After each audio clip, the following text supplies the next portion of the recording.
Halo, selamat datang di Opsiana Podcast bersama dengan Edwin. Ya, Opsiana Podcast udah mencapai episode ke-8 dan gua mulai kacau jadwal uploadnya. Ya, hal ini disebabkan karena gua masih menyesuaikan dan ternyata gua kurang bisa mengatur waktu yang tepat untuk rekaman dan juga aktivitas sehari-hari gua. Ya, tapi gua harus tetap upload setiap minggunya. Cuma mungkin jadwalnya aja agak sedikit berantakan. Dan sorry buat teman-teman yang dengerin podcast gua. Mungkin di episode ini pengucapan gua agak kurang jelas karena gua lagi dalam kondisi pilek. Tapi gua bakal berusaha mengucapkan pelan-pelan agar kata-kata yang gua keluarkan itu jelas ya. Di episode ke-8 ini gue pengen membahas tentang sebuah materi. Jadi kalau di episode-episode sebelumnya gue membahas tentang startup lah, teknologi yang berhubungan dengan bisnis atau enggak, kondisi dan kesempatan untuk berbisnis, gue pengen membahas tentang materi kecil tentang apa yang harus dilakukan dalam usaha. Topik kali ini gue pengen membahas tentang stok barang. Kalau ngomongin tentang stok barang, biasanya stok barang itu berhubungan dengan jualan barang atau enggak produk-produk yang nyata. Tapi kalau produk digital juga sekarang ada stoknya, misalnya cryptocurrency juga ada stoknya. Permasalahannya di sini adalah kenapa sih harus ada yang namanya stok barang? Karena stok barang itu adalah semacam batas di mana kita bisa menjual barang dalam jumlah tertentu. Itulah stok. Juga stok itu berhubungan dengan produksi. Jadi seberapa banyak atau enggak seberapa besar kemampuan produksi dari sebuah usaha dalam menghasilkan suatu barang itu juga mempengaruhi stok. Ya, jangankan barang ya, mata uang aja nih, uang rupiah misalnya, itu ada stoknya, nggak bisa disebarin dalam jumlah yang banyak. Ada jumlah tertentu yang boleh disebarkan di seluruh Indonesia. Karena jumlah itu bisa mempengaruhi perekonomian di Indonesia juga. Makanya stok itu penting. Permasalahannya di sini adalah orang-orang ketika mau memulai usaha, terlebih usaha yang berhubungan dengan transaksi penjualan barang, orang tuh suka bingung ketika startnya. Jadi pas start lebih baik gue nyetok barang dulu atau gua nggak usah nyetok tapi gue jual barangnya dulu. Nah, mari kita sedikit flashback dulu ke belakang, ke beberapa tahun yang lalu, di mana era digital atau era internet belum booming di Indonesia. Di mana di situ online shop juga masih sangat sedikit atau bisa dibilang jarang. Jadi sebelum era internet atau era digital itu booming, toko itu masih bentuknya fisik. Di mana toko-toko itu orang jualan barang secara langsung, ketemu dengan customernya secara langsung. Nah, di saat itu juga kebiasaan orang yang buka toko fisik adalah mereka harus stok barang. Jadi, kalau lu mau buka toko di era dulu, kalian harus nyetok barang. Alasannya kenapa? Karena customer yang datang ke toko fisik itu punya konsep ketika gua datang gua harus dapat barangnya. Kalau gua nggak dapet ya udah gua ke toko lain cari yang ada stoknya. Itulah kenapa kita harus stok barang kalau mau punya toko fisik. Tapi sekarang beda. Ketika era digital atau era internet udah booming, toko fisik pun nggak perlu yang namanya harus punya stok. Mereka harus punya minimal yang namanya sampel. Udah itu aja, sampel. Kenapa bisa seperti itu? Karena pola pikir dan konsep belanja customer sekarang itu berbeda dengan konsep customer di masa lalu. Gue bakal bahas beberapa cara atau beberapa jenis cara penyediaan barang yang masih berjalan hingga saat ini. Yang pertama adalah penyediaan barang dengan cara menyetok barang. Nah, menyetok barang ini sebenarnya udah dilakukan dari zaman sebelum kita dijajah. Jadi sebelum kita pakai mata uang untuk pertukarannya kita masih barter, itu udah ada yang namanya stok. Kenapa gue bisa bilang ini? Karena dulu orang mau tukar barang, barangnya harus dibawa. Jadi harus ada barangnya dulu baru bisa ditukar. Jadi mereka dulu harus nyetok juga. Lalu berkembang hingga saat ini. Dimana kalau kalian buka toko fisik kalian harus punya stok. Tapi nggak juga sih kalau dibilang harus.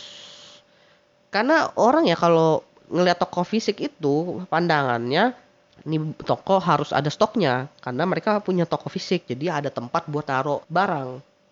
Jadi jarang banget kalau toko fisik itu yang nggak nyetok. Ada tapi jarang. Tapi mungkin kedepannya toko fisik pun mulai nggak nyetok barang. Bisa jadi. Kelebihan dari nyetok barang ini yang pastinya adalah transaksinya yang dapat berjalan dengan cepat. Kenapa bisa cepat? Ya dong, karena customernya datang bawa duit, kita punya barang. Customernya mau barangnya, kita bisa langsung kasih barangnya. Jadi kita langsung dapat duitnya. Transaksinya berjalan dengan cepat. Yang kedua, customer lebih yakin terhadap kita. Kenapa? Karena mereka pas mau beli barang, kita ada barang ini. Ini barangnya, harganya segini. Lo mau apa enggak? Terserah lo. Tapi kalau lo nggak punya stok, customer nanya, aduh, ini orang nggak ada barangnya nih. Bener nggak nih? Takutnya gue dibohongin. Jadi kalau kita nyetok barang berarti ada keuntungan di trustnya, kepercayaan customer kepada kita secara langsung. Lalu kekurangan dari nyetok barang adalah yang pasti kita butuh space atau tempat untuk naruh barangnya. Terlebih nih barangnya itu kalau bukan satu jenis saja. Kalau ada beberapa jenis berarti kita harus menyiapkan tempat untuk menaruh satu jenis barang. Lalu barang lain juga harus ditaruh di situ agar bisa muat. Apalagi kalau beda ukuran. Misalnya gue jual meja sama kursi. Gue butuh gudang yang cukup gede. Gue numpuk mejanya, tapi kursinya nggak bisa masuk. Akhirnya gue harus cari cara atau enggak memposisikan barang gue bagaimana caranya agar meja bisa masuk, kursi bisa masuk. Itu baru dua jenis barang, belum lagi ada barang-barang lain, lemari, bla bla bla sebelum sampai ke customer. Gue harus nyetok barangnya dulu, nyimpen barangnya dulu. Itu juga makan space di gudang. Kekurangan kedua yaitu kalau kita nyetok barang, terlebih barang yang punya sifat tertentu, biasanya akan mengalami penyusutan. Nah, ini sih yang sering banget dihadapin oleh perusahaan-perusahaan gede ketika mereka mengalami penyusutan barang. Misalnya, nyokap gua dulu pengen banget jualan ikan asin. Ini simpel banget, si ikan asin. Cuma dia bilang ke gua seperti ini. Kalau kita nyetok ikan asin itu dalam seminggu ukurannya bisa menciut. Artinya terjadi penyusutan.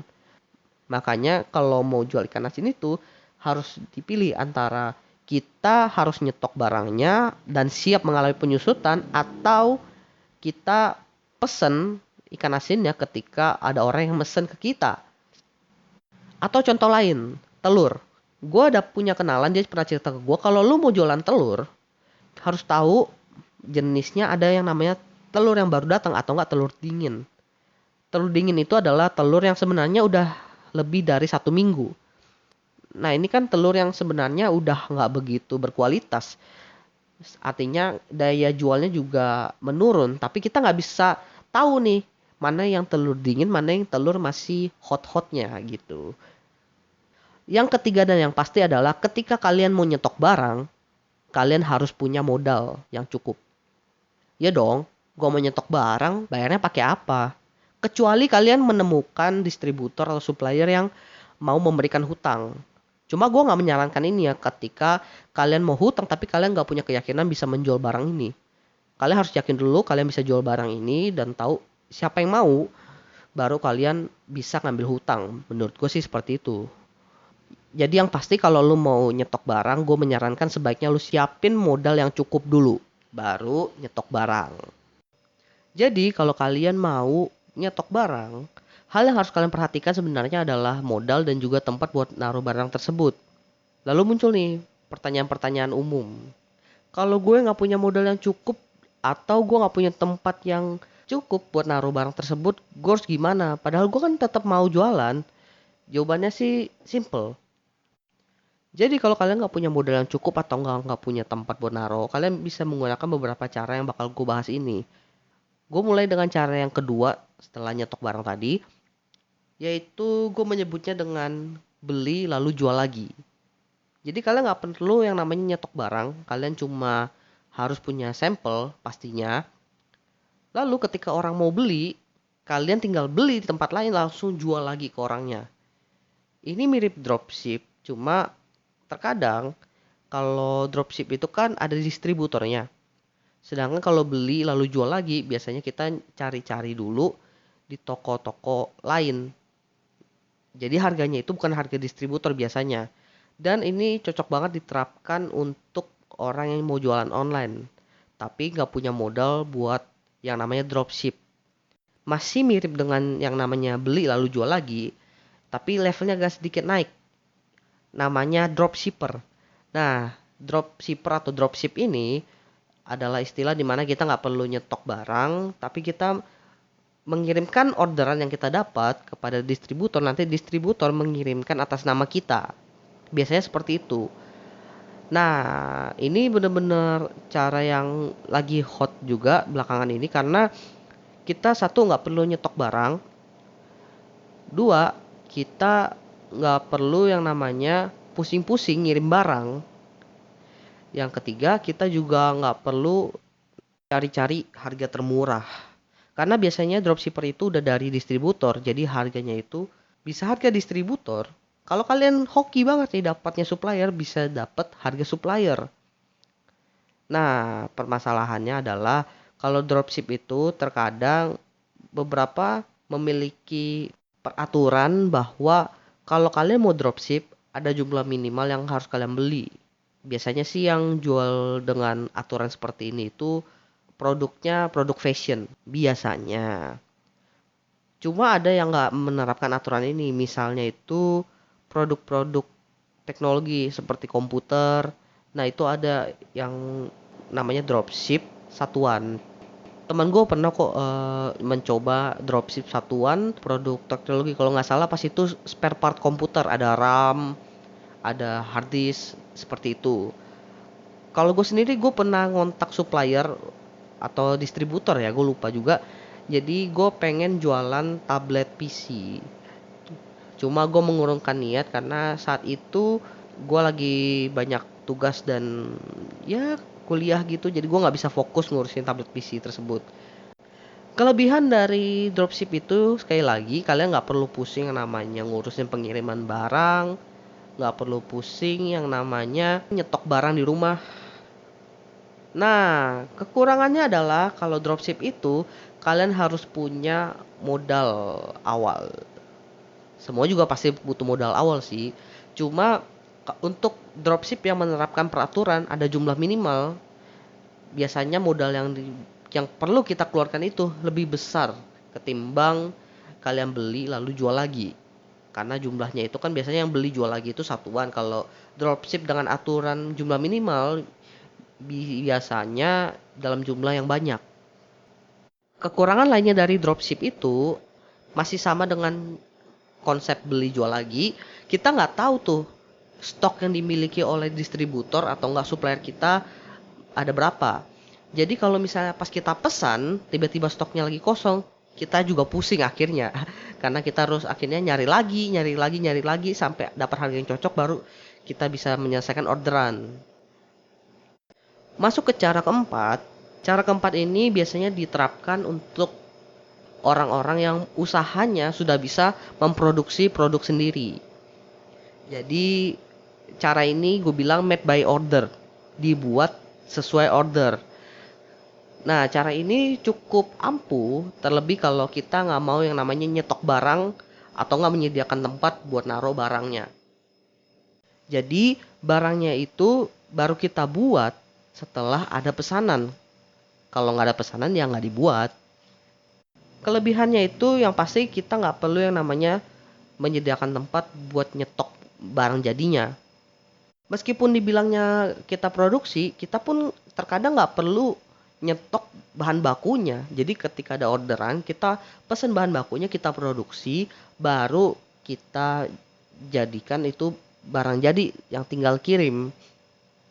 Cuma minusnya kita harus menghitung dari segi biaya produksinya, biaya tenaga kerjanya.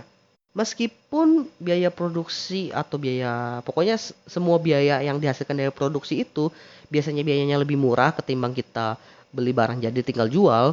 Cuma tetap karena banyak banget poin-poin biaya yang kita keluarkan itu yang bikin kita pusing. Belum lagi kita harus tahu supplier bahan baku. Toh namanya juga produksi sendiri kan, masa kita nggak tahu yang namanya supplier bahan baku. Katanya mau buat tapi nggak ada bahan bakunya, nggak tahu dapat bahan bakunya dari mana.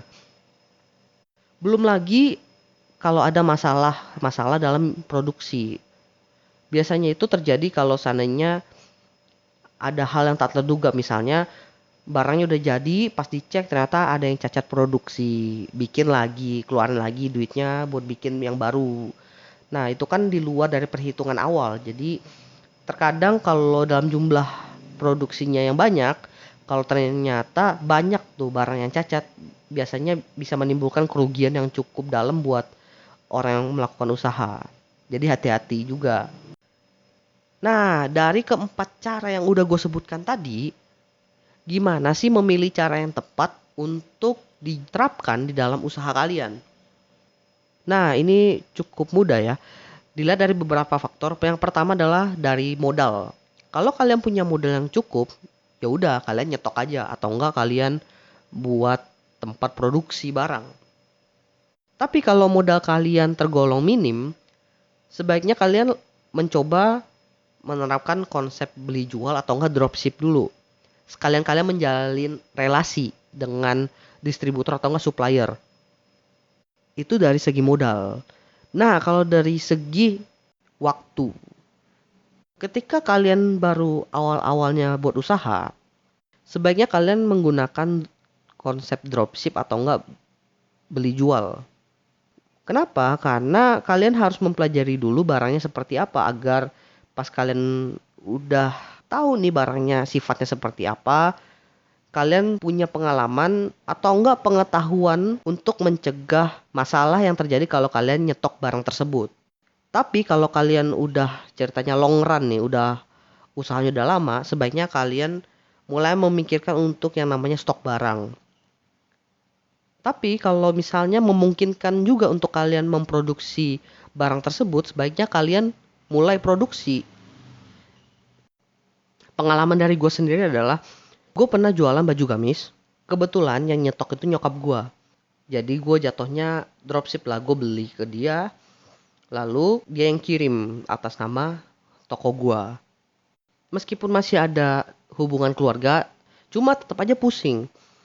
Karena gue harus kontak nyokap gue buat nanya, mah ada barangnya nggak? Ternyata nggak ada. Padahal ada yang udah mesen. Kan gue bingung juga pas itu. Akhirnya gue cancel orderannya. Itu yang dari segi dropshipper. Nah sekarang gue udah main di manufaktur furniture. Awalnya itu gue mulai dengan konsep beli jual. Jadi gue cari suppliernya atau produsennya bersama temen gue. Lalu gue beli beberapa unit, lalu kita jual. Nah kita beli lalu jual itu juga tergantung orderan orang. Oleh karena itu dulu untungnya tipis banget. Lalu setelah kira-kira 3 bulan awal dari usaha tersebut, gue dan temen gue memutuskan kita beraniin buat nyetok barang. Nah, yang dulu di stok barangnya itu adalah barang-barang yang udah jelas banget paling laku. Jadi dulu tuh gue jual sekitar 3 produk aja. Lalu yang paling laku itu meja. Karena meja ini paling laku, ya udah gue stok lah. Awalnya cuma stok 5, lalu mulai naik nih 10, mulai naik 20. Lalu karena harga dari supplier yang pertama agak sedikit mahal, gue nyari supplier lain, carilah koneksi. Lalu dari koneksi tersebut gue belajar nih. Ternyata koneksi gue ini nggak jauh-jauh juga dari rumah gue. Akhirnya gue belajar tentang gimana sih produksinya, gimana bahannya, alat-alat apa yang dibutuhkan. Lalu akhirnya setelah sekitar 6 bulan nih gue mulai usaha, gue dan teman gue memutuskan kita coba buat pabrik kecil-kecilan, home industry untuk manufaktur furniture. Nah disitulah gue langsung menerapkan 2 jenis cara buat nyetok barang. Yang pertama, made by order. Jadi kalau ada orang pesen baru kita buat. Nah, biasanya yang kita made by order ini adalah pesanan-pesanan yang custom. Kelebihannya ya gue bisa patok harga yang cukup tinggi karena buatnya custom. Bukan sesuai ukuran yang udah kita tentukan. Kita punya ukuran standar. Kalau keluar dari ukuran standar tersebut, ya lebih mahal. Karena kita harus ngukur lagi, harus motong bahannya yang sesuai tadi. Lalu buatnya juga dalam jumlah sedikit. Tapi kita juga menerapkan nyetok barang. Karena sekali lagi, kita kan udah bisa produksi sendiri. Lalu kita juga udah tahu barang yang paling laku apa. Berarti kita produksi barang yang paling laku tersebut untuk di stok. Nah, karena kami menerapkan dua jenis penyediaan barang tersebut, kita nyetok barangnya iya, kita made by order juga iya. Akhirnya kita juga harus nyetok yang namanya bahan baku. Kita juga nyari supplier bahan baku. Untung dari kenalan kami itu ada suppliernya. Jadi kita dapat dari supplier yang sama. Jadi kita harus ngatur stok dari 3 jenis, yaitu bahan bakunya, barang jadinya, dan juga orderan customnya.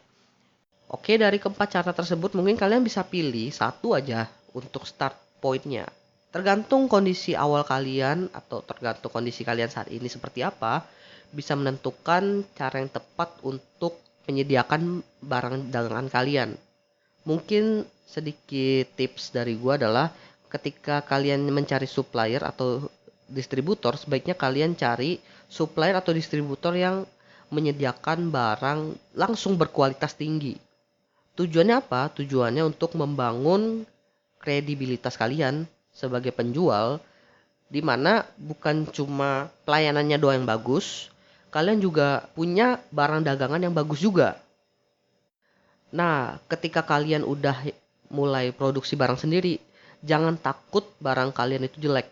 Yang penting barang kalian itu memenuhi kriteria dari pesanan orang. Tapi ketika udah berjalan cukup lama, misalnya udah sebulan gitu, kalian harus meningkatkan kualitas barang kalian, kualitas produksi kalian. Ya jangan sama-sama aja, kan itu merusak kredibilitas kalian. Jujur, pas awalnya gue produksi di awal itu barangnya jelek abis. Dan itu sekitar 1 bulan begitu gonta-ganti orang yang buat, artinya harus menyesuaikan lagi, kualitas barangnya beda lagi. Sekitar 2 bulan dari awal produksi itu kita dapat banyak komplain soal barangnya yang ya bisa dibilang kurang bagus. Cuma setelah 4 bulan ini akhirnya udah ketemu orang yang bisa ngerjain dengan baik, udah menyesuaikan juga, dan barangnya juga udah bisa meningkat kualitasnya.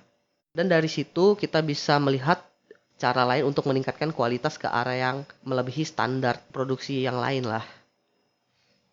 Saatnya gue menyimpulkan podcast episode ke-8 ini.